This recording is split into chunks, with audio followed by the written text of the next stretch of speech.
Right. Okay, good evening, everybody.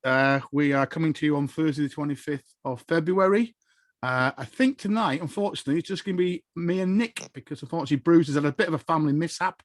His eldest lad, Ben, has been out playing football this afternoon, and they're currently in York, accident emergency, waiting to get sorted. So, unfortunately, Bruce might join us at some point, but I think he said there's still quite a long queue. So, unfortunately, you'll just have to have the two brothers. I'm hoping to try and catch up with Bruce. We might do a little mini edit and put a little bit on the end because obviously Bruce has done this trip a huge amount of time. So we'll try and do that as well as we go through. So as we said, 25th of February. So this is the week when we've heard about the route map on Monday. Wasn't particularly good news, Nick, really, was it? We expected it. Yeah. So yeah. Let's hope this is it. Steady back into it, and let's hope it does the job. And it's the last lockdown. You do sense that they're being certainly the Prime Minister's being very, very cautious at the moment, isn't he? I think he's had his hands burnt. So it sounds like the 12th of April, possibly, when pubs may be able to open their beer gardens outside. But I've listened, again, a couple of pubs on the radio today saying, that for a lot of people just doesn't stack up, in terms of making enough money. So, and on the weather, of course, will be, if it's like last spring, it might be great, but where would you? And then possibly, I think May, isn't it, is the next kind of May the 17th. I mean, the British Beer and Pub Association, they've sort of forecast that 3 in 5 pubs won't reopen in April. It's basically not worth it, all the extra stuff they have to take on to look after people sat in beer gardens and the unpredictability of the weather as well. I think it's down to, the pubs that are employing staff, certainly the bigger pubs, whilst there's still a furlough scheme going on, then it's actually more cost effective to actually stay closed. And of course, we don't hear about that until next week with the mini budget or whatever Mr. Sunak's going to give us. So we're hoping actually the two of us, we might slot through because very conscious that last week the pod hit nearly 2 hours. So that is too long. And I know one or two people have said to us had to listen to it in bits. So we are determined tonight to try and keep an eye on the clock and try and keep it fairly short, although we have got, as always, lots of pubs to talk to. I have been gradually catching up on the pub list. So if you do go on to our website, Podbean MaltTravAle, again, I'll perhaps tweet that out later on. I have now started putting on there the pubs that we mentioned. I've managed to do the last couple of episodes. I started last night on episodes 1, 2, 3. In episode 2, we talked about 27 pubs. So it does take quite a long time to kind of put all that together. And I'm not going to put too much in there, and hopefully you can find them as well. So the plan this evening is to tackle the Trans-Pennine Real Ale Trail. So we kind of talked a little bit about this in the first few episodes. It's a little bit of one of those kind of epic ones, although I did notice, having had a little look around the websites and things, there are literally hundreds of rail trails now, which is, I think it's great because, as we said, it's a great way to travel. It's a great way to get around and obviously not drink and drive. And thankfully, in the good old days of the whatever it was called, Rail Army, or whenever we built all these railways, they were built with refreshment rooms and pubs very close because that was part of the trade. So that's really good as well. So now, Nick, tonight I'm drinking Norwegian beer tonight, which came in with my packs. So I'm actually tonight having an Edmondson Brewery. Well, that's not surprising, is it? Edmondson Brewery. And I'm drinking a Everyday Hero, which is quite a nice New World IPA. So I've not had a Norwegian beer for a long time. So it's Earl Ogmore Ale. I seem to remember when we used to go to Norway as young people. I mean, in those days, there was very little beer over there. In fact, there weren't any pubs, were there? No, you're right. It's very expensive if it was. And then I'm going to move on to a little more, which is a Bristol Brewery, which I mentioned before. And that's just one of their pale bitters as well. What are you on tonight, Nick? Right, okay. So you'll have guessed by now, keeping it Yorkshire again. I was very pleased to receive my delivery from Great Newsom. In fact, it arrived this morning, ordered at the weekend. So the first one is their signature beer. They describe it as a classic bitter. That is Frotheringham's Best. And it's called Frotheringham's Best because the actual brewery is in South Frotheringham, but historically the village was always known as Frothingham. Frothingham, after the main family that lived in the village. So they thought beer and a word like Frotheringham would be the best name for their beer. Now, this actually won the World Beer Awards. Hang on, let me get this right. The world's best pale bitter up to 4.5% in 2020. So not a mean feat for a brewery that's up on the walls. Although I should correct myself. Last week I suggested that both the World Top and Great Newsom were on the walls. Somebody corrected me and said actually they're not quite on the walls. They're actually on the Holderness Plain. Holderness Plain is the flat bit that connects the walls to the sea out at Spurn Point there. It's all in East Yorkshire. And indeed, when you look at the branding that Great Newsom use, you can see that they've still got rolling hills on their paperwork and their literature anyway. So they think they must be on the walls. But yeah, if we're being technically correct, geography teachers out there, they're not quite on the walls. They're on the Holderness Plain. So that's my first one. And then the second one, I've got a Half Moon Brewery. This was actually a freebie. My line of work, we're looking at taking maybe some new beer on. And so this is a little brewery based out outskirts of York at Ellerton. All his beers are bottle conditioned.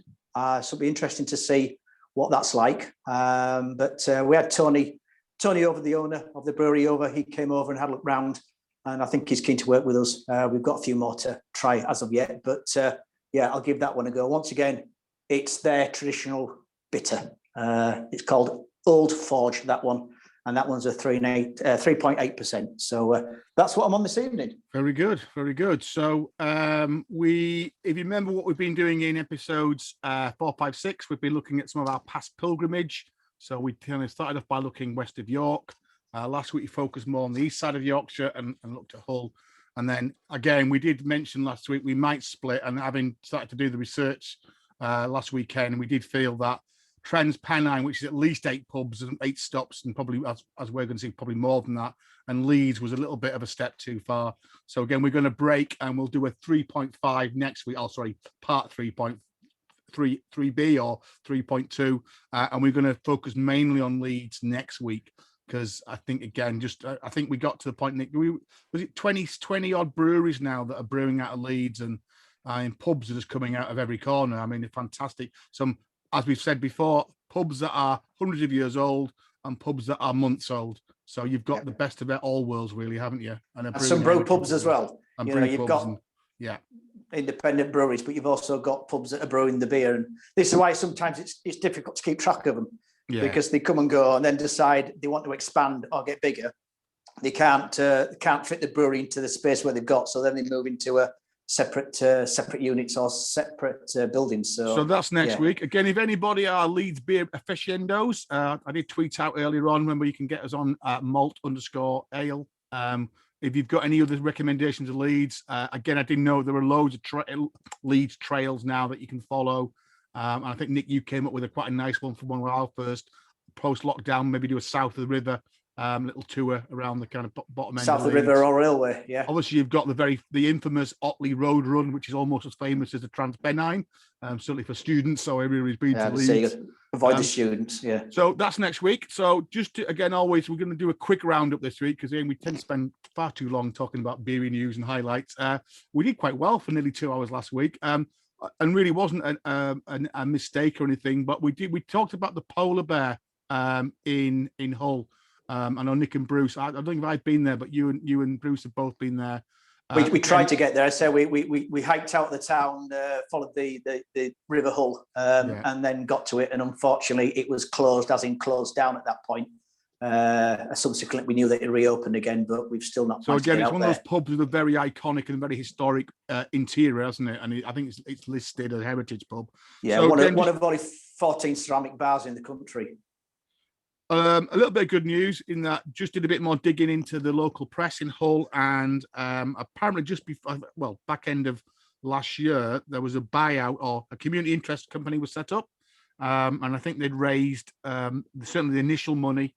I think there's still a bit more money they have to raise, but hopefully, fingers crossed, there is a group involved now in trying to make it a community interest buyout.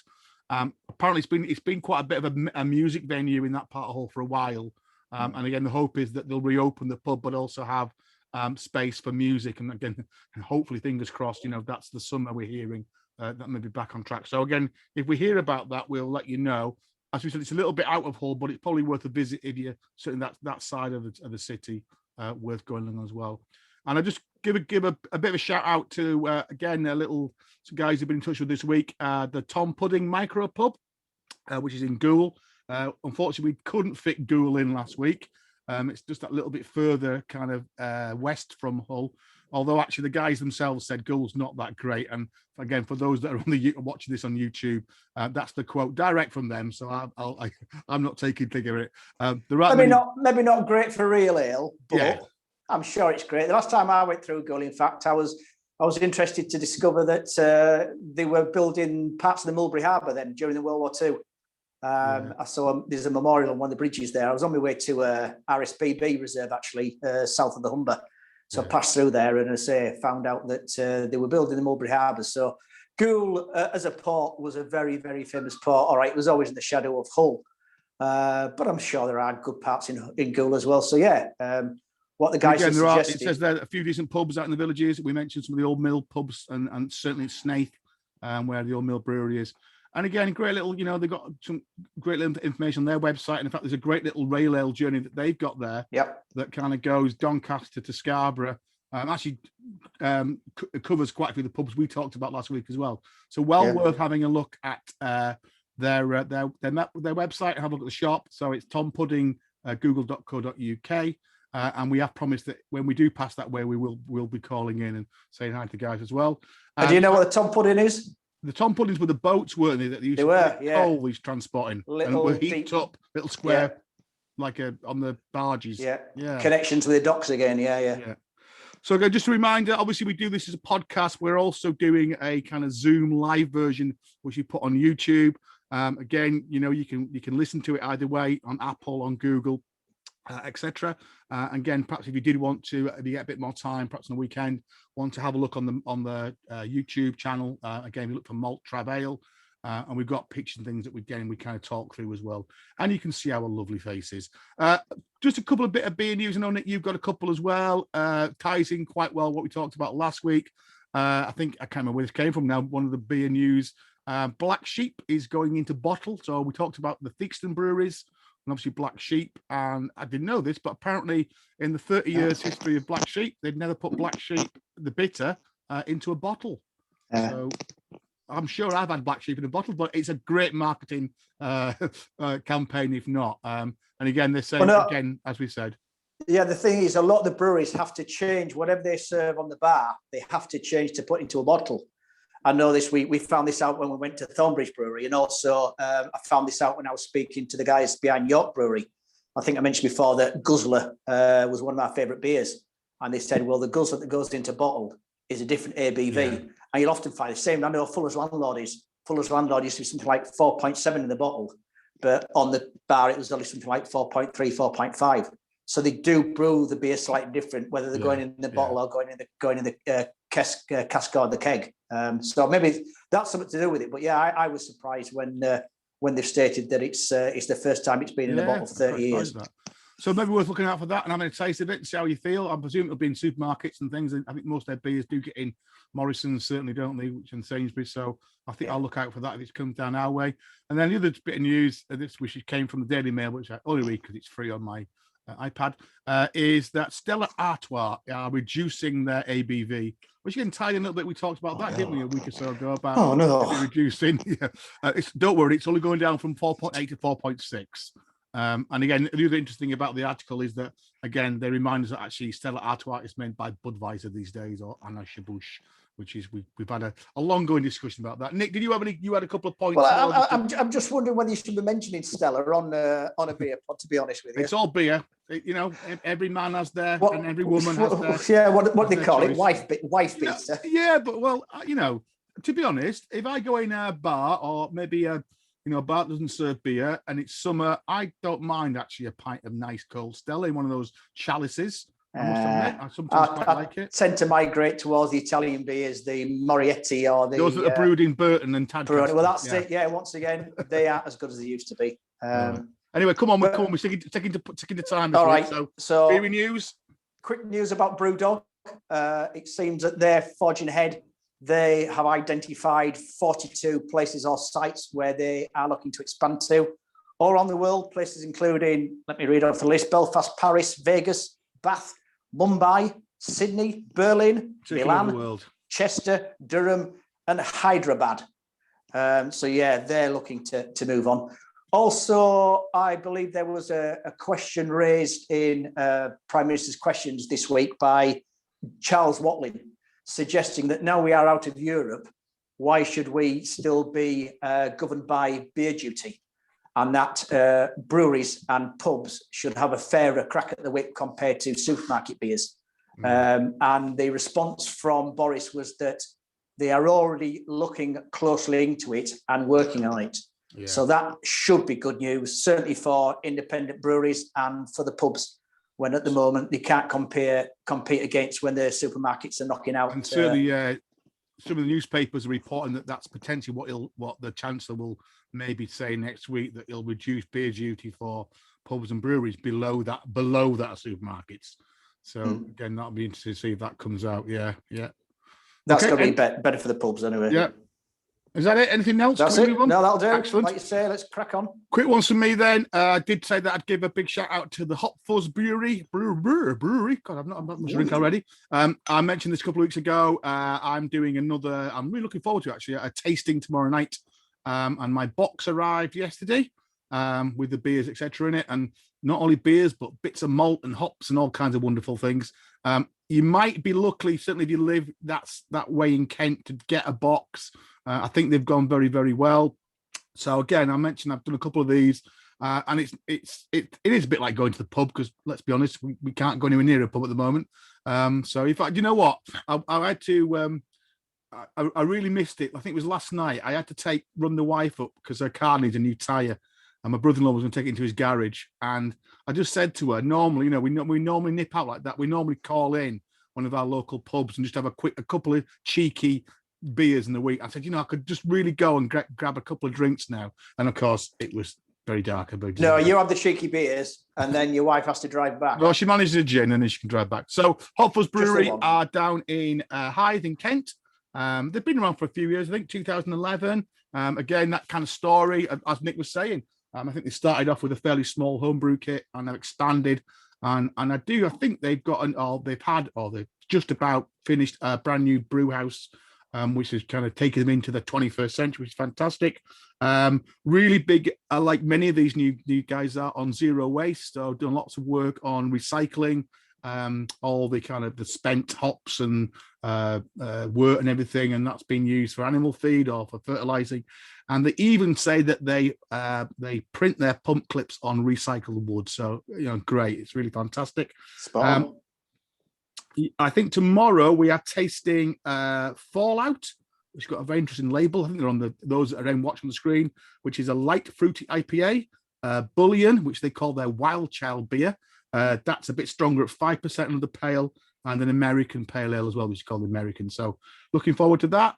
And I also did say that, and again, I've mentioned this a couple of times, I'm doing the virtual beer school with Beer with Nat. Beer with Nat, again, Natalia has her own podcast, great listen, and often turns up on many other beer podcasts. I've said to her that I don't know why she finds time to do anything else. But again, she will be doing a new course, she mentioned, probably in April. It's a 12-week session. Unfortunately, I missed out on getting on the live session, so I'm just doing the recorded sessions. You get so much information about beer tasting and about beer styles. So, I really would recommend, if you're interested in beer or you want to get a bit more interested in beer, it's really worth having a go at. I'm doing the one that's £10 a month, which I think is fantastic value for what I get, what Natalia sends me. I get a recording of the sessions that I think go out on a Thursday night. And again, readings and lots of other little clips that Nat has done as well. So again, I'll just say I'd give him a little plug. So let's just put into context then the Trans-Pennine trail, which moves from Lancashire to Yorkshire, which again is an interesting journey. You could go the other way. Oh, you actually start in Greater Manchester, don't you? You probably actually pass through about 4 districts now, because you've got Greater Manchester, you've got Yorkshire. Leeds is a metropolitan city, isn't it? So And this is often referred to as the heavy Woollen area. And obviously the camera, or the main camera group that follow the line, are the heavy Woollen group. And this, cotton was Manchester and the kind of the northwest towns. And for the towns in West Yorkshire, the wool trade was very much their kind of background. It was a wool, and also the mills, the water coming off proximity of the wool, the coal, the water. And again, it's a great line, I think Nick mentioned last week, because it follows the river, the canal. You're in that natural kind of transport network, aren't you? At the bottom of the kind of the Calder Valley as you go along there. So fantastic. And that got me thinking, really. We've talked about it a few times, but again, mild, and we've talked about mild, haven't we? And this definitely was kind of the drink of the working classes and the industrial classes. It was that slightly weaker beer, where again, at the end of the working day, you had to replenish your hydration levels. Slake your thirst. Water fountains and water butts probably didn't exist in most of these mills. It must have been quite a tough long day. And therefore, mild was very much, our own grandfather who worked in the steel mills in South Yorkshire, very similar, tales of drinking 8-9 pints on the way home, just to put back in what you'd sweated out during the day. But it had to be that lighter 2.8-3% beer. And that, again, is why mild is a very, very certainly was a very popular drink, and still is a little bit. But again, as we said, it's under threat. Obviously, there's a whole style of other beers now, table beers, like pales that many brewers are doing. We've mentioned quite a lot Sam Smith's, and they still do a dark and a light mild. And again, I think, Nick, we've often done that and gone in there and not had a mild for a while and get a half of each. And the dark is quite dark and nutty, isn't it? The light is like a pale ale these days. 2.8%, they're both the same, and both ridiculously cheap, or it certainly used to be in Sam Smith. So, and the camera do have a mild May, don't they? They do try and promote and have a mild trail. Mild really went through a metamorphosis in that it was always traditionally weak. And then some of the brewers picked up on it maybe, 10 years ago. And it started getting stronger. ABVs, the milds that I can think of are Rudgate, which is a York brewery. They did their Rudgate mild, which they won. I think they won the Camera Beer of the Year with it. But that was a 4.5%. So that was a strong mild. The other one I can think of is Copper Dragon's Black Gold. That was a stronger one. And then about 4 years ago, a couple of breweries picked up on this thing that people wanted a lower ABV drink, either because of drink driving or because of health. And therefore, mild became sort of popular again. And then the strength came down again. So it's gone from being weak to strong. And those that have continued to brew it have gone to be fairly weak again. I think one of the one that's gone all the way through, obviously, Sam's have always had a mild or two milds. The other mild I can remember is Banks's mild. And I think they still make that. And that's been made for 20, 30 years. Yeah. It's one of those that, you theoretically think it's going to be a little bit sweeter, a little bit darker, but it's not as heavy as a porter or as a brown ale. So if I see a mild on, I will often have one, and even to have it with a meal as well. Yeah, because especially if the ABV is lighter and it's not got as much of a distinctive fruity taste to it, like an IPA or something like that. Yeah. Then it sometimes suits having it with a meal or even with the dessert. Have it with your dessert there, and those slightly dark roastness of it. It complements the sweet food that you're having. It is quite a broad range, isn't it? And again, we go back to episode 2. My Moon Underwater pub was the Boltmakers in Keighley, and it was drinking a pint of Timothy Taylor's Golden Best. Well, again, Golden Best is a mild beer. Plus, that was a light mild, did they? 3.3% and a golden mild. So again, there's quite a range in it. So we just thought we'd pick on that, and I'm sure quite a few of the pubs that we'll talk about tonight will probably normally have a mild on. And I've got a feeling that's a bit of a spring beer for me. We mentioned you probably don't want to drink it in December or January because you want something dark and brooding. But you know what? Now the daffodils are pushing up and the lights are getting light. Actually, a mild would be, I quite like a pint of mild now. So the Trans-Pennine, I think we just said we might just try and get through like some of the myths, because there's lots of stories about the Trans-Pennine. And the one that you probably come across in most of the kind of websites and things is that it was made famous by Oz Clarke and what's his name, James May of the thing. And actually, they I remember Oz. It wasn't always James May. I think he changed, didn't he? And had quite a few partners. And they had this thing where they drank around Britain, and they looked at whiskies, they looked at wines, and in this one, or certainly in this episode, they look at beer particularly. And so Oz and James do or drive around the country, visiting breweries. They brew their own beer at one point. They go into a couple of different pubs. It's actually worth digging out. It's episode 1 of that series if you get a chance to find it on YouTube. And they then the rest they say is history. And I watched it again the other day. They actually only go to 3 of the 8 pubs which they talk about. And again, they went to the Stalybridge, they went to the West Riding, and they went to the King's Head as well. And they only did 3 beers. But actually did look quite merry by the time they got up at Manchester. Which is well, they made it, that's producers and directors for you. Having worked on the outskirts of television, you know, no matter how much effort you put in, it's amazing how much they'll chop off and say it's not worth it. So they could very well have visited all 8 pubs, but by the time it got to the director or the producer or whoever, the editing clerk, that's probably where they lost it all. I think Oz was responsible for giving Thornbridge the big plug, because he announced that their Jaipur was his favourite beer. Yeah, I seem to remember a long time. Well, it's interesting back. on that programme. They start off in the West Riding, and James May challenged him to do a blind tasting. And the barmaid, I thought he slips up because she shouts, "Do you want this Jaipur? Is that what you want me to serve him?" Anyway, then he said, "Oh no, we'll do it again." So they mixed it up again, and actually, you can. I think I could probably pick Jaipur out of 3 beers. In those days, definitely. Stunning drink. Yeah, it was just so unique flavour, certainly IPA flavour. So that was 2000. Sorry, that was 2009. But I think, again, doing a bit more delving into this, it's thought that the trail was first mentioned in the Independent when a guy called Steve O'Loughlin actually wrote an article about taking this trip using the railway and visiting the pubs. And I did a bit of digging myself, as I'm back in my loft now, and I keep mentioning the 1986 pub guide, which is the first one the good beer guide, the first one I ever bought. And having looked at that, which I had to hand somewhere, put it down somewhere. I've got the Stalybridge Buffet Bar and then ticked off a few times with some dates and 1 or 2 of the other pubs. The West Riding wasn't, I don't think it was just a refreshment room then. It wasn't a pub in those days. And I also came across in another one of my pub beer guides, again, for those on YouTube, a Northern Railways advertising leaflet that is dated 2007, which is talking about exploring the Real Ale Trail on the Huddersfield to Manchester Victoria Railway. It says 2008 there, but I think lower down it says 2007. So that obviously predates the television program by at least a year or so, which I guess is right, because that's why the television program was doing it. So that's a little bit of the background. There's loads of websites. It's actually got its own website if you look for Trans-Pennine Real Ale. The most websites and the camera books recommend or talk about 8 stops: Stalybridge, Greenfield, Marsden, Slathith.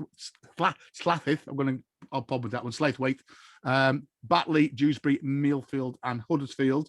As we mentioned, we tend to extend that to Leeds. And I think me and Nick was saying, the best thing about this Real Ale Trail is you do what you want to do. If you want to do those 8 pubs that most people do, that's great, and you'll enjoy it. You might, as we've always said, you may find that one pub is absolutely rammed, and so why not investigate a little bit further away? That's certainly what we've done, and therefore some of the pubs that we're going to talk about tonight are the ones that we found that let's not go to the Riverhead at Marsden. Let's look for another pub in Marsden. And I think that's probably one of the pluses, that in all of these villages and towns along that route, they have to put up with a fair degree of lots of beery people arriving off the trains. But actually, I guess it means that a lot of those pubs and clubs have managed to stay alive. It's been great for us because often a lot of them are doing cask beer when they probably wouldn't have done cask beer, and are now moving into craft beer and keg lines as well. So I think there are some pluses, but equally, I guess the other side of that is, as we've already mentioned, you do get lots of people. I've got some pictures I've just put up from the local papers here.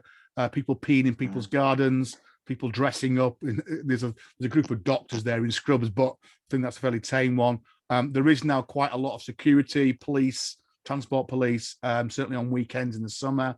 And therefore, what they've tried to do is they come kind of what they call the 10 Commandments. And I think the pubs and the kind of have got together a little bit with local camera branches and just tried to say, let's be sensible. So there are, if you look for them, the 10 Real Ale Commandments, so the Real Ale Trail Commandments. You mingle with local residents outside the Riverside Tap. You shall drink real ale, not fizzy lager, a vodka, rum, or coke. Thou shall wear jeans and a t-shirt and not a false bust, a blonde wig, or fishnet stockings. Thou shalt not consider someone's garden wall a suitable place for a wee. Thou shalt go to Prague, Amsterdam, Newcastle for thou stag do, not Marsden. Thou shalt you will not commit trespass on the railway, or you'll get arrested or killed. You will honour the long-suffering and very tolerant residents of all the towns along the line. You shall not leave beer glasses on people's windows. You shall not swear nor scream abuse on the train. You will not jump in any river or a canal.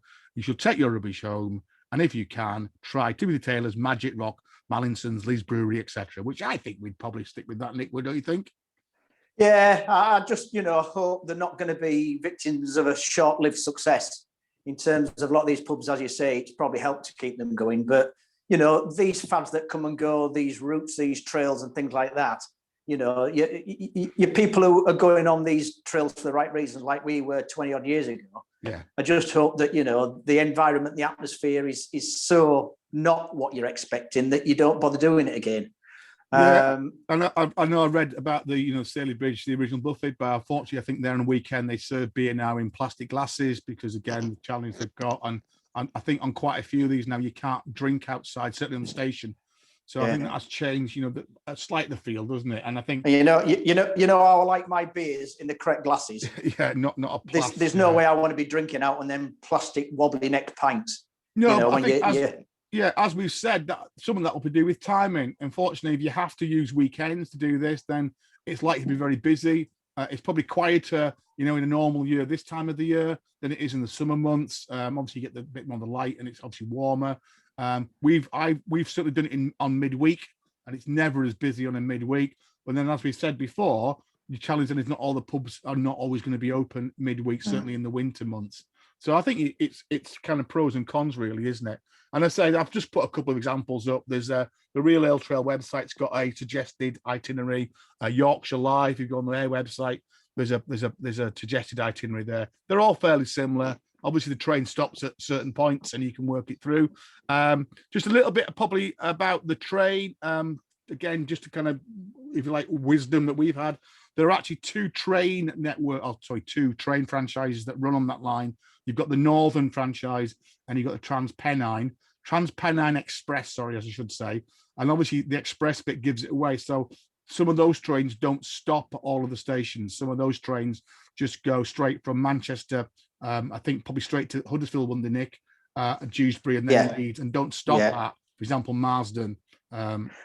No, your Northern Rail tended to be your local services. Yeah. The problem we've got now is obviously the government. I believe Bruce will be better talking about this, but the government took the franchise from Northern Rail last year because what we always tended to find as well that Trans-Pennine were more expensive than Northern Rail because the trains were nicer and because they were that express service. Yeah. Whereas Northern Rail did far better deals. I mean, they used to do a duo ticket whereby one pays full price and then the other gets half price. You don't need a rail ticket yet. I mean, you don't need a rail card or anything like that. Yeah. You just buy the two tickets together. So there was a lot better deals with Northern, but I say whether that will continue now that they're not running themselves directly and it's being ruled by the government again, it'll be interesting to see. So it is worth doing a little bit of homework. The Pennine trains tend to go Manchester Leeds, and therefore, as I mentioned, don't stop as many stations. The Northern train tends to go Manchester Huddersfield, so will stop.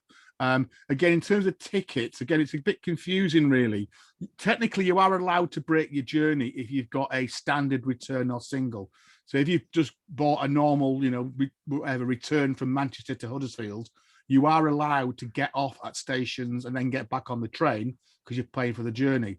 However, if you've bought an advance ticket, you're technically not allowed to keep getting off the train and getting back on again, because obviously you book that cheaper, that rate as well. There is something called a day ranger, which they do for the whole of that area of Yorkshire and Lancashire, and that is unlimited travel for a day. That's £25.20, which isn't bad actually, because I don't know what a return from Manchester Leeds is these days, but it will be far. Is that for both services that you can use that? That's for any service, any permitted service. Trans-Pennine and Northern. Yeah. It's a South Pennines Day Ranger. It's called. Right. So that might be worth looking at, because again, I think sometimes that you can also use it on buses, can't you? Sometimes as well, certainly within the franchises. So I think just do a little bit of homework, and don't just jump on the first train out of Manchester Victoria that's heading towards, say, Huddersfield, because it might go flying past Marsden and you might not be able to get off. So I think it's just worth doing a little bit. If it looks like a nice modern sort of high-speed train, then it probably won't stop. If it looks like a bus on wheels, then you have more chance of it stopping. Well, the bus on wheels probably won't have anywhere to pee. So we've had that discussion before. Well, those were the Pacers. Unfortunately, the Pacers, I think they've been made obsolete now, haven't they? But, now, as always, we like to max these visits. So we've said, I think we've always, well, I don't know, maybe it's just me. I've always done it west to east. I've always seemed to have done it going from Manchester end, going the other way, or meeting you guys and going back that way. And again, we'll let you into a little secret here. I'm amazed how people don't know this, but if you do want a quick crafty drink in Manchester before you get on the train, about 5 minutes from Victoria, in the Arndale market, so the big Arndale centre, which is famous from obviously the IRA bombings, etc., and you can't miss it in Manchester. If you seek out the market, which is on the bottom floor, kind of towards the back, at the far end of that, there is a little food section, and in that food section is absolutely fantastic, the Arndale Micro Bar, which is great. 5 people and it's full, but there are some tables outside as well, and they've always got fantastic range of beers, on cask, on keg, and then loads and loads of bottles as well. So if you do want to craft a little drink before you set off from Manchester, would definitely recommend that, Nick. And I know that's how we normally do it. We take our other halves into the shopping centre and let them mooch around the shops for half an hour, and we said we're just going to go and see what the produce is in the veg market, and also that's where all the food stalls are as well. Really diverse range, Asian cuisine, street. They're almost like street market stalls, but it's inside. Caribbean, so you can get something to eat there as well. So we often say, we're just going to go and grab something to eat while you look in wherever you want to be looking in, and instead we grab a couple of cheeky beers, don't we? So it's a great little secret. Again, it's definitely worth checking out if you're in Manchester. And I say it's literally 5 minutes from the back door of Victoria Station. So a great place if you want to meet maybe beforehand. Again, I think they do thirds and 2/3 and halves. So again, you could maybe sample a couple of beers just to kind of slightly get warmed up. And then similarly at the other end of that, the one that we tend to use by the station, there is a Wetherspoons on Leeds Station. But if you look, kind of come out the station, look down, there is the very famous Scarbrough Taps, or the Scarbrough, and it's got to get the spelling right. It's not Scarborough as in the town. It's named after the first landlord, so it hasn't got another couple of O's in it. The Scarbrough Hotel, what everybody in Leeds calls the Scarborough Taps. That's a Nicholson's pub, but again, I think, Nick, it's one of their better Nicholson's pubs, and we've certainly spent quite a lot of time in there, don't we? On that left-hand side as you go in the bar. Yeah, it's more utility. It does get very busy with people getting on off the trains. Also, maybe avoid it on days that the football. This football on, certainly on a Saturday, because you get away fans straight out the station who don't get on the double-decker buses that they should do. And then obviously you get Leeds fans collecting there before they head out to Ellen Road. But in fact, I mean, within that area, straight opposite the station, you've got 2 or 3. I mean, Leeds Brewery have a bar there. You've got another real ale bar there as well that I've not been in. But you've got 2 or 3 within that vicinity. And then within a 10-minute walk of the station, you've got lots. But we'll be talking about that next week, I think, aren't we? So we've got our ticket. We've had a quick livener in the Arndale Micro Bar. We've got on the northern train to Huddersfield, and about 10 minutes in, Nick, I'm going to set the scene for you. We slowly come to a crunch on platform 4. We managed to get out of the door, and in front of us there is a big blue clock from Whitchurch, which is not far from me, down here in the Midlands.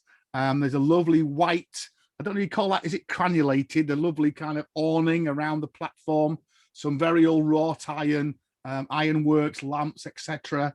And then we hear this dull murmur, and we walk into this room full of railway memorabilia And Glinting Gutters is a range of fantastic railway harnier, golden hand pumps. So where are we, Nicholas? At Stalybridge. Hey, at the original buffet bar, which again, we were, well, in 1986, we were in there because I've got it in my good beer guide. So I think it is one of those pubs that you have to go. I think it's, if you've never been, you've got to plan a visit to go there for lots of reasons. If you're a railway buff, it's worth going to see. It's very big. Yeah, well, it's not a pub, is it? It's a refreshment room. Yeah. But it sells beer. And sells really good beer. Yeah. And it's got a proper bar. So yeah. So pretty good. Loads of railway memorabilia in there as well, but it's got a great bar and does great coffees and wines. It's got quite a range of food as well, some really, really interesting food, as well as some very old traditionals. And we've already mentioned things like black peas and hot Vimtos, which were I don't know why, but I think it's probably Bruce's persuasion. I always remember walking out of there with a steaming hot cup of black peas and a hot Vimto in either hand, and then trying to press the button to get on the train, which was always good fun.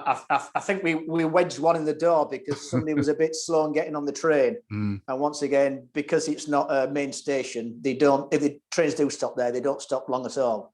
Yeah. And we were afraid that we were going to get separated. So I think we used a pot of black peas to...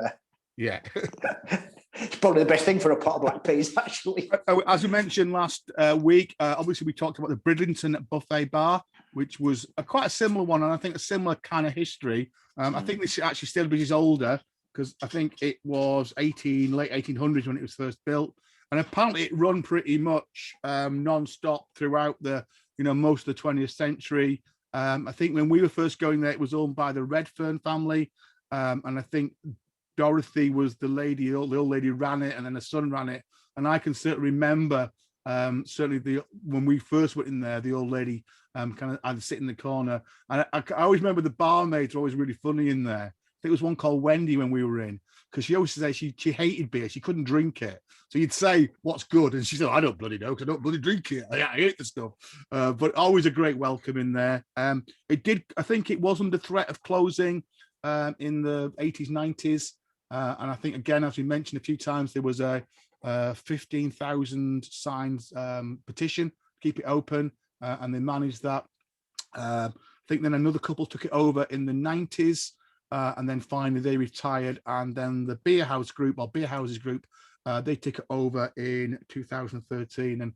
And again, not only have this one, but have the West Riding and some other fantastic pubs that are all along this line.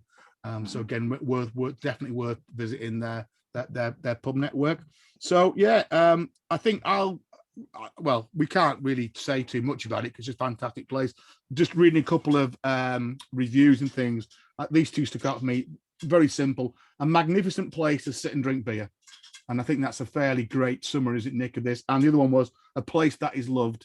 And I think we'd agree with that. It's a must visit. It's a fantastic place to drink beer, to talk to each other, to listen to conversations, to sit and watch trains go by the windows. And what's the cost? 57 or the train literally is 8 yards away from the door, isn't it? So this platform floor when the train tends to use. So it's really, really good. Yeah, so really, really good. That's why it's best doing it west to east, actually, because that's the platform that you get off and on that.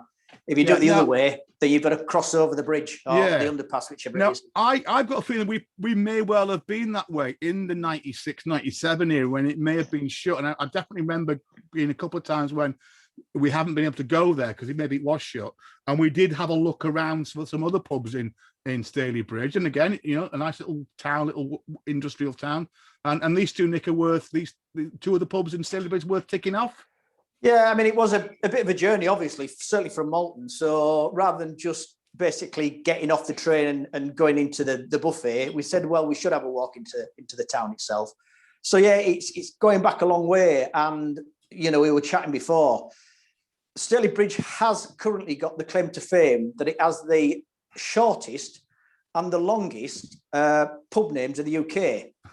Now, the longest pub name, the old 13th Cheshire Astley Volunteers Rifle Corps Inn, that I think isn't the original pub that we did used to go in, because that pub closed, and I think they asked for permission to use the name, and they were given it. So the name that you see, if you're on the YouTube channel, the name that you see on that pub there, that wasn't the original pub, but it was nice to be able to keep the name on. And then I assume the guys and girls who own the Q bar did it simply because they thought, well, we can't beat the longest name in the town. Let's go with the shortest name.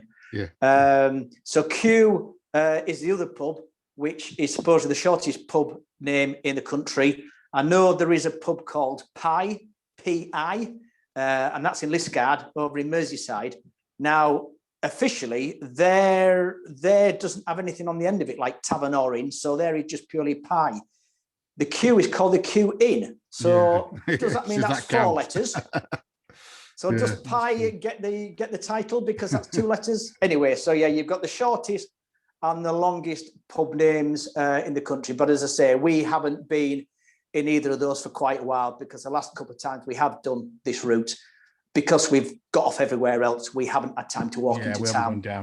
We've just literally gone to the station buffet and then carried on our. And I remember the rifles that it's shortened to. That used to be on top of the hill, because I remember walking up to it from the station. And like you said, I think that closed again early 2000s. So, but worth if you got a bit more time, worth checking out. Hyde's again is a great Manchester brewery, and probably you definitely get a pint of mild in your Hyde's pub. We don't know whether they own the Q or whether that's the beer. They have quite a few pubs. I think they have 80 pubs in total. Hyde, or I think 50. Probably Hyde's pub. 30. So it may well be. Yeah. So you get back on the train from Stalybridge, and then you go through a long tunnel, which is the Stanage Tunnel, which again is quite famous. Probably more famous for the canal, isn't it? Because the canal is it one of the longest, maybe not the longest one, but it's one of the longer tunnels on the canal. That's also is that the narrow canal there as well? It's the Huddersfield narrow canal, which if you like follows the railway, doesn't it? Which makes it a lovely scenic trip there as well. Again, there are apparently 4 actual Stanage tunnels, and at normal tale, unfortunately, many people were killed digging them out, because it must have been a hell of a job, that kind of Pennine gritstone digging through it. Mainly the Irish lads, the Irish navvies. I think there were 3 rail tunnels and 1 canal tunnel. I think the rail tunnels are still all usable, because I know they were talking about when they electrified the line, they might have to do something about it. But it's the main tunnel that they use now that I think is a 2-way one. And almost as you come out, almost straight away, you come out of the tunnel and you're in the town or the village of Marsden, which again is often one of the big first stops. And so therefore can be quite busy, certainly when you come from Manchester end as well. I've got a picture there of Marsden's famous son, which is the poet laureate, our current poet, Simon Armitage, who has written lots of poems, but actually some quite good books. And I think Simon likes a pint, and certainly the one I've got on there, All Points North, looks at the northern culture, and pubs are in there as well. And I understand he sat there with Guy Garvey, who is out of the band Elbow, and they're sat in a pub in Salford, I think. I did write down what that pub was. The Eagle Inn, apparently, and they're having a pint outside the Eagle Inn. So I think 2 chaps. Actually, there's quite a nice podcast that Simon Albert's been doing in his shed, and I know he does an interview with Guy Garvey, which is quite interesting, really, as well. So, Nick, do you want to talk us through the two pubs that we probably would always use in Marsden? I know there are more, but our 2 choices? Yeah, well, the Riverside Tap is the obvious one. You walk down into the town and then cross over the river. It's a river Colne, isn't it? Yeah. So that's the one that's always been a brew pub, or they've always had real ale in there. I mean, certainly when we were going there, they had their own brewery in there. Now, I believe it's owned by Ossett Brewery now, but I think they are still brewing there, and they're not calling it Ossett Brewery. Right. Yeah. It's like a little subsidiary, a bit like I think Ossett have Rat Brewery as well. Yeah. So if you go in a lot of Ossett pubs, you'll see White Rat and things like that. I think they are. I think because when we first went there, it was the Riverhead Brewery, and I think they use that name still. But I think you can't get those beers many of the places. I think they do the beers. The Riverhead beers do go out sometimes to festivals. But I think if I remember right, last time we were there's a row of Ossett pumps, and then there's a row of Riverhead pumps as well. And therefore it's great because you can try a few different beers from. I mean, we like Ossett beers, but nice to try some of those as well, don't we? It's it's sort of if I recall, it's a utility pub again. It's 1 main room. It's comfortable, but it's wooden floorboards. Not a lot of soft furnishings. But the nice thing about it, they've sort of occupied opposite the pub towards where the river is. They occupy the pavement there. I assume they're allowed to do it because obviously they've got their tables out there. Yeah. And certainly thinking about lockdown lifting in April, I think, pubs with outside spaces and gardens are going to be, important. In fact, we might do a podcast about that, Mike. Sort of our recommendations of pubs that we know have got some good outdoor areas. And I just hope that, the local authorities, the licensing officers, the police are going to use a bit of common sense and be a little bit lenient. Yeah. As long as landlords and pub managers aren't blocking rights of way, they aren't blocking pavements. Even Boris himself talked about this pavement culture, like they do in Europe, where you can basically occupy market squares with tables and chairs. As long as people don't daft. I mean, that's the only way some of these pubs are going to be able to make a living. I mentioned where I live in Newcastle Lyme. It's great there. We've got 2 local breweries, Limestone and Wheel Ales, and they have a very small bar for the Wheel Ale and Limestone's a slightly bigger pub, and they share a little kind of back road between the high street and the kind of this next street along, and that was great because they shut that down. The council allowed them to shut it down. Yeah, you say tables out. There's an Italian restaurant in there as well, which was great. And of course, we did say that George Orwell, his 10 things of the great, the Moon Underwater pub had a beer garden. So that's important. Yes. Now the railway, I think people sometimes walk past that. It literally is, isn't it? I bet you can see on the picture there. The railway station is literally next door to it. But we've always, I've probably spent more time in the railway than probably in the Riverhead. We've always really enjoyed it in the railway. The last time I remember the railway, in fact, is not with yourselves. Bruce and a couple of other friends were out that way. And Bruce, obviously, his background is racehorses, not directly, but his dad was a head lad and racehorse trainer for a while. Bruce isn't a big gambler, but, you would think that somebody in the business, in the know. And at that time, I used to play fruit machines. And I remember that it was a Saturday. So I said, right, Bruce, I says, you put £1 on a horse, I'll have £1 in the fruit machine. And I dropped 20 quid and his horse came nowhere. So it was nice to supplement the beer fund because that's something we always do. We always put 20 quid in the kitty, start of the day. And then even if you forget whose round it is, whoever's holding the kitty, they're just buying the beers anyway. So I think that's the last time I was in the railway. So it literally is just across the road from the station. Yeah. Now on the picture there, it says it's a Burtonwood pub. I don't think it is these days, but it's quite a nice pub, quite traditional pub. And again, because the Riverhead can get pretty busy, can't it? It does attract. I think with the breweries especially, it does attract people. So definitely worth having a look on railway or having a pint in Riverhead while back to the railway, and then you can almost keep an eye out for the train. And if you're good, you can leg it across. Well, that's the thing. As long as you're not running to too close an itinerary. Yeah. All these little towns and villages are pretty close together. Yeah. And the fact that, you're not going to do every stop and you're not going to do every pub that we're recommending. Yeah. So you've got a little bit of flexibility. Literally, if you get off the train there, hang on, that pub's full, this pub's pretty busy. Well, we'll only have one, we'll hang around. You can get back on the train depending on the rail service you're using. You're back on the train in half an hour and heading down to the next stop sort of thing. Yeah.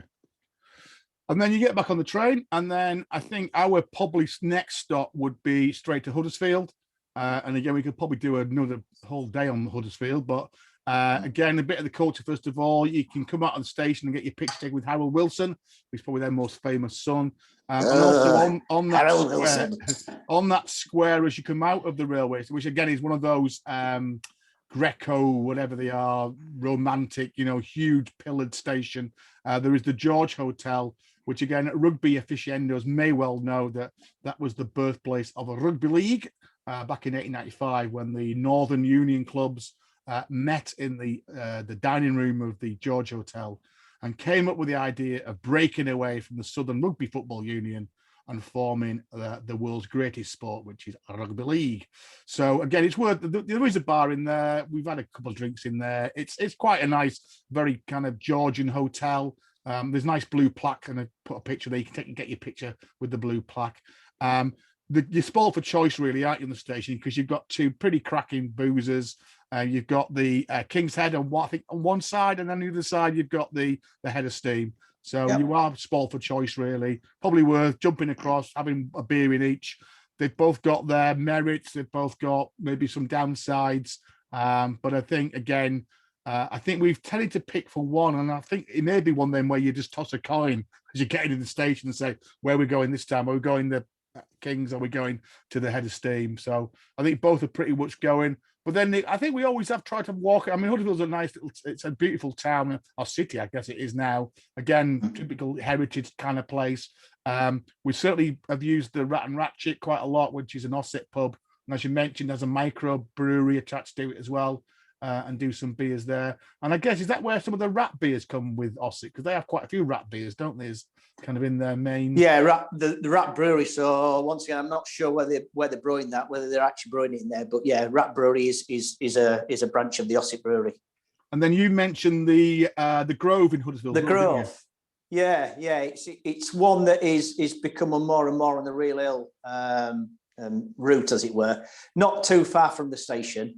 And I mean, they boast a phenomenal range of beers. They've got up to 18 hand pumps and up to 20 keg lines as well. Quite an unusual, unique place. They've got some unique decor inside, from paintings and pictures to some large-scale taxidermy. Think moose heads and wildebeest heads sticking out of the walls. But yeah, a cracking range of beers, and I say, not a bad little stumble from the station itself. So the Grove is the other one that's worth having a walk out for. Well. Yeah.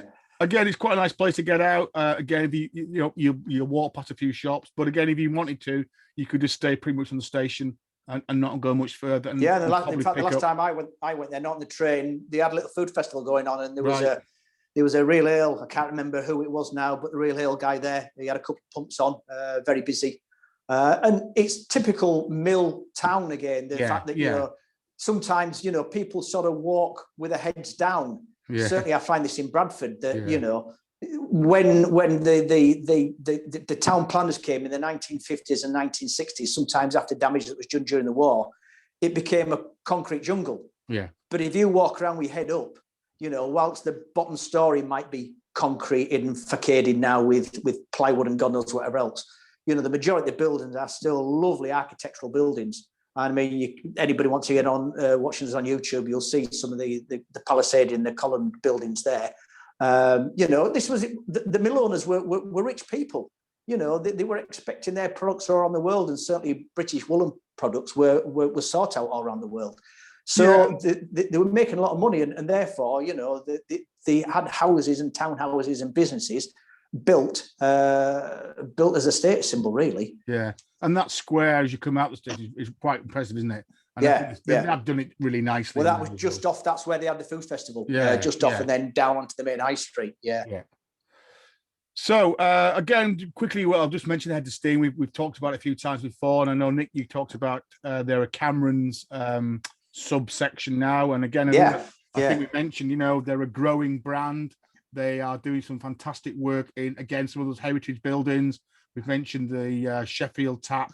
That one. Well, no, in fact, the Head of Steam in Sheffield itself is just up for the Crucible, and the only time we used to head to that street was because the Brown Bear was there, and anybody knows Sheffield, the Brown Bear is a Sam Smith's pub again. Yeah, it's quite amusing reading the TripAdvisor reviews. People who don't appreciate why they don't allow mobile phones and cameras and things in Sam Smith's pubs. Anyway, so last time me and Bruce were in Sheffield, walked through to the Brown Bear, and all of a sudden there we saw the Head of Steam in front of us. Yeah. And I have to say, out of all the pubs that we've been in, he was only a young guy behind the bar, but he was the most knowledgeable guy I've spoken to in a hell of a long time about beer and drink, because we were all having one in there, and they have a lot of craft on in there, and a lot of hand pumps.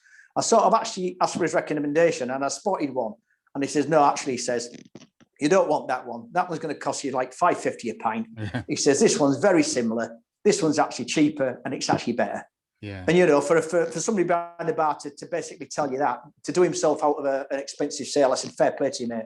Yeah. So definitely be heading back in there, going to Sheffield. But if you go on Cameron's website, in fact, they're actually being very proactive, and they're asking people to actually nominate. They've sort of produced a list of the towns and cities in the country where they want to establish Heads of Steam. Yeah. And they're actually asking people, a bit like Tim Martin does sometimes, saying, look, if you are aware of a property in your town, for York example, that's got this criteria, please let us know. and we'll look at it. They're quite trendy out there, and they spend a lot on the fittings and fixtures are very nice, and I guess they're a bit more less traditional. I mean, I think they maintain. I mean, it's interesting. Really. More like a beer. I would say it's more like a beer hall than a traditional pub. Yeah. They always tend to be quite noisy because there isn't a lot of soft furnishings, and so noise echoes round. Sometimes that's not a bad thing. Sometimes when they're pretty busy, it can be a bad thing because you can hardly hear yourself talk. I think if you're Huddersfield, I think if you want a more traditional pub on the station, probably that's the King's.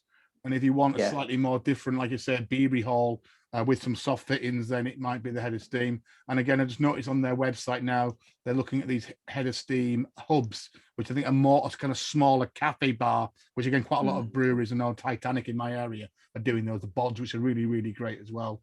And also we mentioned Cameron's quite a lot. Obviously Malton, where we get the name MaltTravAle from, was one of the far-flung brewery distribution centres for, so we grew up with Cameron's very much as our local brewer. So anyway, we need to move on. We've got a lot of pubs to get through. So we jump back on the train, and the next possible stop is Mirfield. And now then, Riverside, I like what. So the navigation. That's Yorkshire for you. Now then, the navigation is certainly a pub that we've been to, and I think it's had a recent refurb. And they're a Theakson's Ambassador pub, which again is you don't often find that, and therefore again, if you want to go in a pub that's got the whole range, not just one of the Theakson beer, a bitter or peculiar, but actually the full range. Great pub to kind of go into and maybe have one of those flights, have a sample of a couple of different beers, which you don't often get to do really. And then Nick, another waterside pub, you reckon in Mirfield? Yeah, the Flower Pot.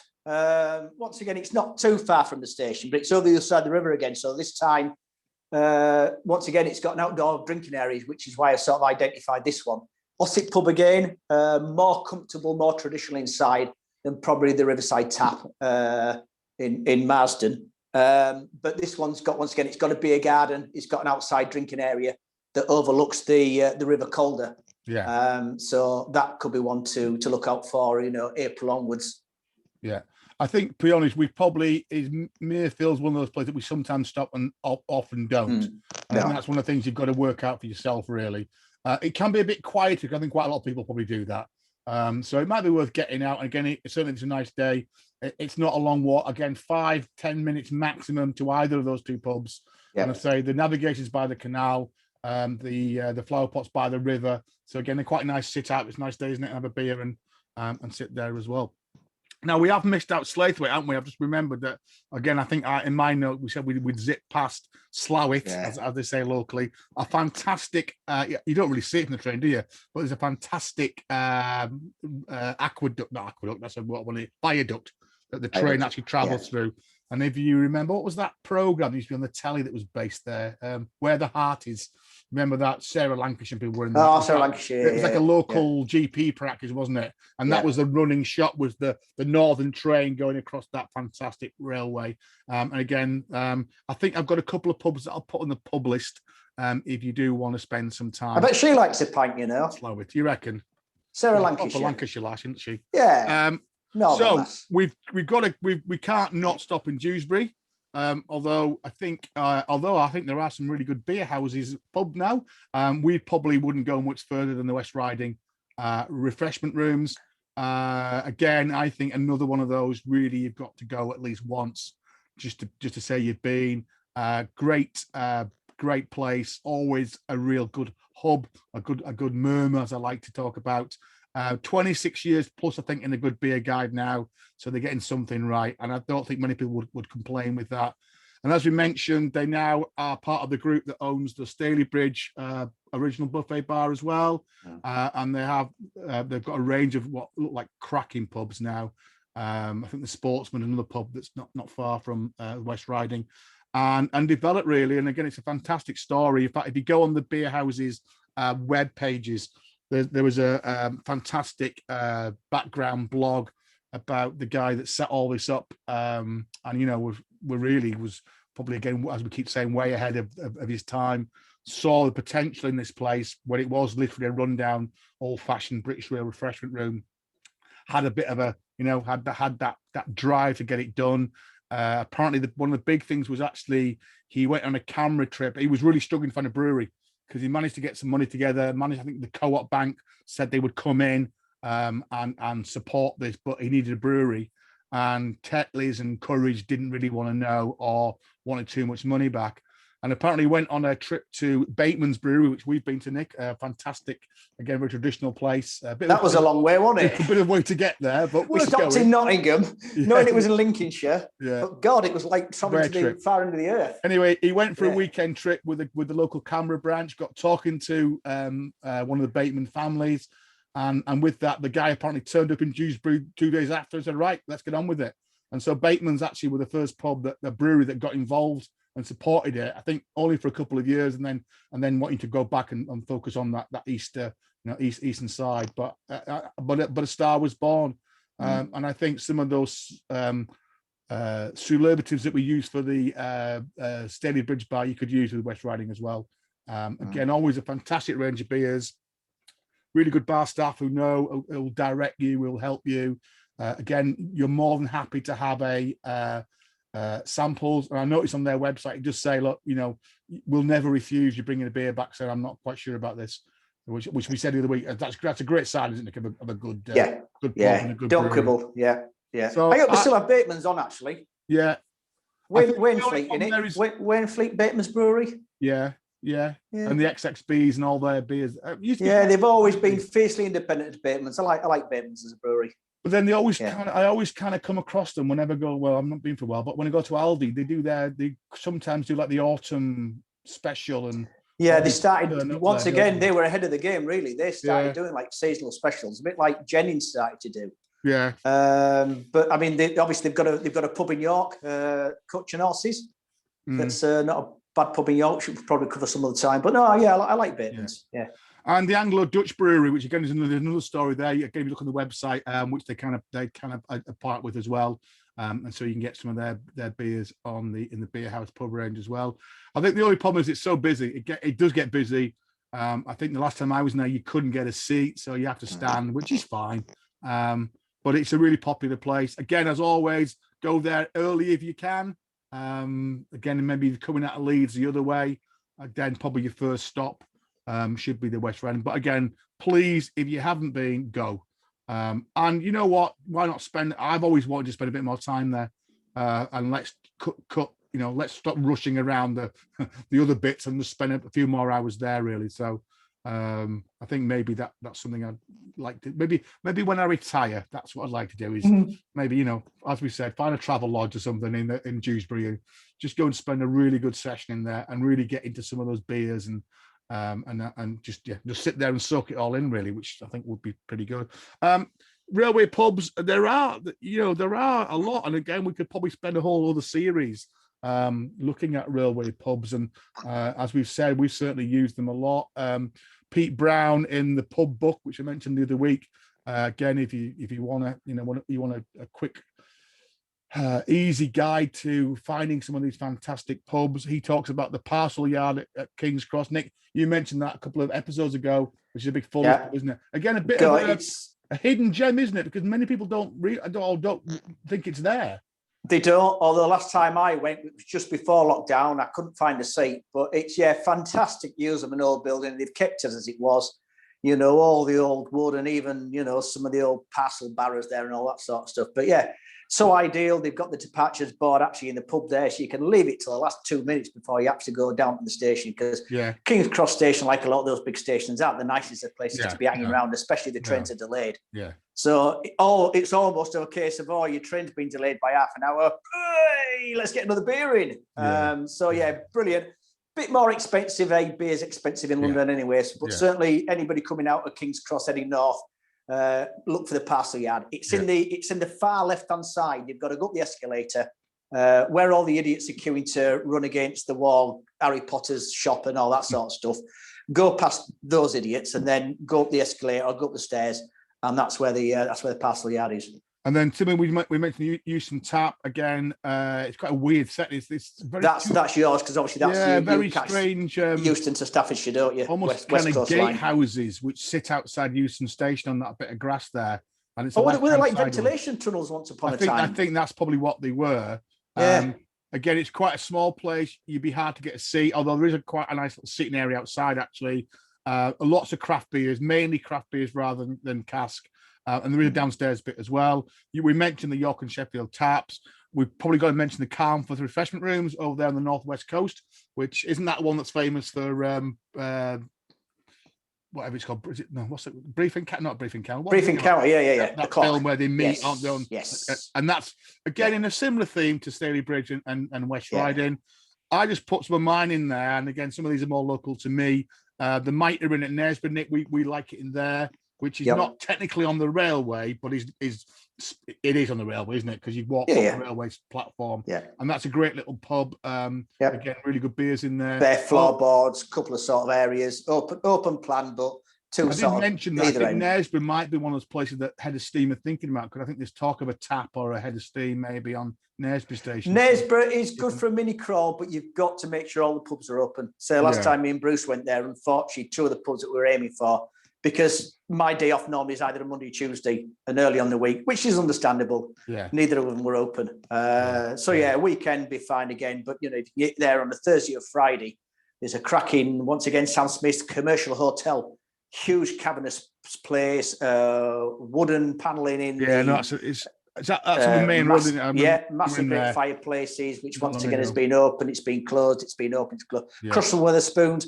The Wetherspoons, in fact, is not a bad little Wetherspoons there. Nice little sun trap and a little beer garden in the back there. So, Knaresborough is good for a little tour around. But across the road from the Sam Smith pub was a very, very nice shoe shop where, if like us, you've got ladies who like to shop. It's a great place. They'll spend hours in there, and then we can sample more Sam Smith beers. I've got the Black Lion there at Constable Forge. I don't know if you've been there, Nick. It's one of those pubs in the middle of nowhere, and you can get there by steam train or by canal barge. Where is Constable Forge? Constable Forge is deep in the Staffordshire Moorlands, down in between, I guess, Cheadle and Leek. I didn't want to stray down there. Pub. You'll know the pictures of it because there's always a steam train passing it and a canal boat. It's in the middle of nowhere. They've got their own brewery, and it's a cracking place. And it's, again, as I mentioned before, luckily when we had a canal boat, you could sit in that pub when everybody else went, and you could still be sat there because your canal boat was, down the bottom of the hill there.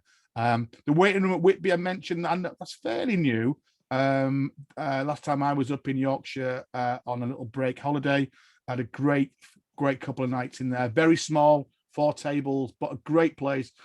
Great landlord running that. Lots of really nice beers. Again, beers that you can sample.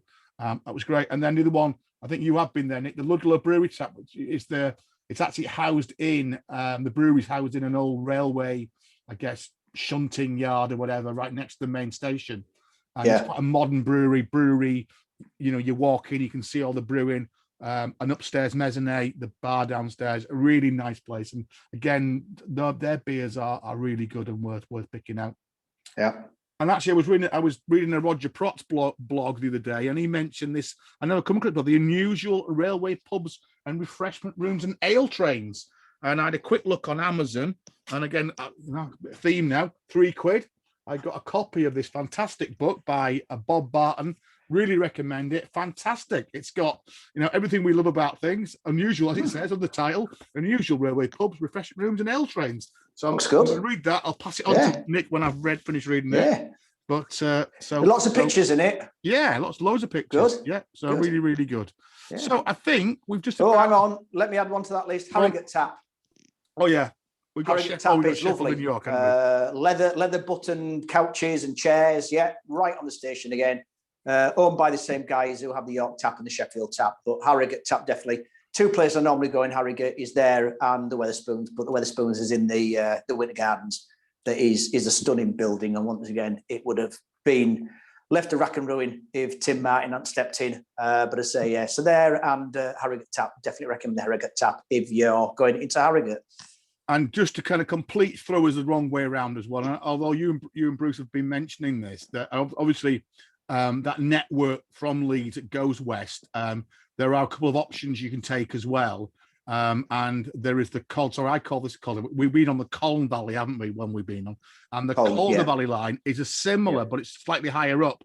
So rather than going through Marsden and Huddersfield. It goes a little bit further north and goes from Victoria through Rochdale, Todmorden, Hebden Bridge, Sowerby Bridge, Halifax, and then drops into Leeds that way. And I think if you're looking for an alternative, and a bit like me, you don't like lots of people, that would be an equally fantastic train journey as well, or try it as an opposite. And then you've also mentioned that if you at Todmorden, if you split and you can go on to Burnley and then Blackburn and then Preston and do that route, which I know you guys have done a few times on your northern tickets. Blackhorse in Preston and then on to Lancaster as well. We've done before. In fact, we've even gone all. If you work it right, you can do a day trip to Windermere, stopping off at Staveley, Hawkshead Brewery in Staveley, modern building, but a cracking spot. And then jump off a couple of times, couple in Kendal. So that is doable by Northern Rail as well. Northern Rail used to do some special £10 tickets or £20 for the weekend, a couple of times a year in the local papers, and they were fantastic for that. Whether that will continue once again, now they don't have the franchise anymore, it's the government, whether they're going to be as generous. That was a great deal, tenner to go anywhere on the Northern Rail network. You have to do your homework beforehand. But as I say, we literally went for a day trip all the way to Windermere and then came back via Skipton, Settle, Skipton, and came back that way, back into Leeds. Okay, I think we're about there then. I think obviously we have kind of whistled through that, and a bit of me says I don't we've done justice to it. It is we're about right time wise, I think. It definitely is worth taking that trip. I think I probably wouldn't do it in August, if I'm being dead honest with you. If you could find a midweek day, maybe early spring or late autumn, when it'd be a little bit quieter. Wednesday or Thursday would be a good days.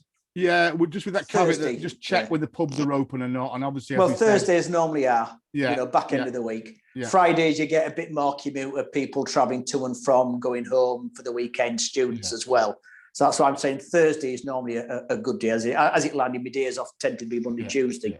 It has its advantages, but has its disadvantages as well with pubs being open. So, and as we said, there's so much choice both in Manchester and Leeds either end. You could certainly put yourselves up in a hotel. You get a pretty good deal in Manchester or Leeds at the moment, or certainly in the summer. And so you don't have to rush too much and take your time.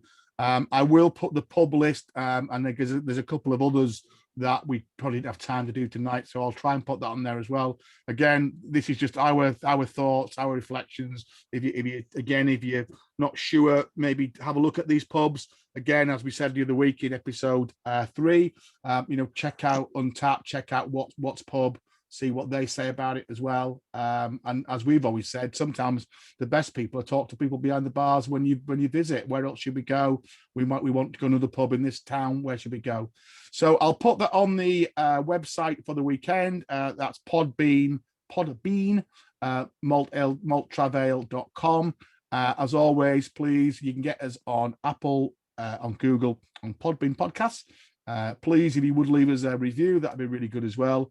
As I mentioned, if you do want to maybe listen back or you want watch us back, if you head to our MaltTravAle YouTube channel, we put all these on there as well. And we've done a little presentation that we go through this and the picture things there as well. Have a look at that. And then as mentioned on Twitter, we're MaltTravAle, but if you look for us as Malt under _ale and help you find us. So next week, marching on together, Leeds. Leeds. That is the beer capital, I think, of Yorkshire probably at the moment. So we'll start doing some planning for that, and hopefully we will get back to you in a week's time. So, and hopefully Bruce will be back to give us his wisdom. I say I might do a quick catch up with Bruce. I might do a little kind of short podcast, just see how he is and anything he wants. So he's going to listen to this and then we'll get through as well. Nick, anything finally from you? Yeah, just going back to Sarah Lancaster. I reckon she does like a pint, because if you remember, she used to serve Newton and Ridley's for many years when she was behind the bar of the Rose Returners. What about a pint, though? What about a pint? I wouldn't have a pint of Newton and Ridley's. Well, she was Raquel, wasn't she? I'm sure she tried everything. Now, I would have a pint of Ephraim Monk that used to have in the Emmerdale. Well, they reckon, out of all the soaps, that was the only place that actually served real beer, wasn't it? On set. The Woolpack. They had real beer on the beer line. Abraham Monk's best bitter looked very nice. Frightened, wasn't it? Yeah. Whereas all the other bars, the Queen Vic, the Rove's Return, and name all those ones, they reckon it was it's water with salt and colouring in it to make it give it head like. So yeah, no, I'm sure that Raquel will would have liked to be here. Maybe somebody will tweet her for us. Right. See everybody. Stay safe. So the pubs might be open in about 6 weeks. I understand. I think there's an app somewhere which gives you a countdown. So everything crossed. Okay. See everybody.